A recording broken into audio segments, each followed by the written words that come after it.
অদিতি বসু রায়ের কবিতা বসন্ত পঞ্চমী। মজুর খাটে সরস্বতী, কম দামি তার প্রাণ। মাঘের রাতে 4টে মরদ, মেলেনি পরিত্রাণ। বিনা পানির বিনা গায়েব, হাসতে নিরুদ্দেশ। পলাশপ্রিয়া বস্ত্রবিহীন, আজানু তার কেশ। গুদাম ঘরে আটকে রেখে ভয় দেখালো ওরা। বিদ্যেবতী লড়তে জানে, যায় না বশ করা। ভাবছ ওরা মারল ওকে? এতই সহজ মারা? ঘরের মেয়ের অপমানে গর্জে ওঠে পাড়া। ছিন্ন বসন, বিস্রস্ত মুখ, শরীর জোড়া ঘা। সরস্বতী বিচার যে চায়, কোথাও যাবে না।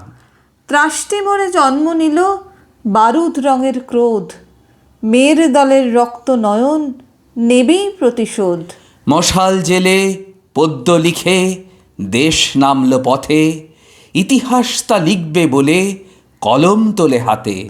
পদ্ম গাছে পাথর ফোটে, জল শুকিয়ে যায়। চালচিত্র ভেঙে পড়ে, খড়ও মৃতপ্রায়।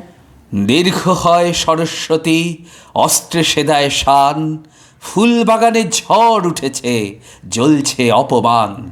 মানচিত্রে রক্ত লাগে, জাগে জন্মভূমি। অসুরবধের দিনটি হোক বসন্ত পঞ্চমী।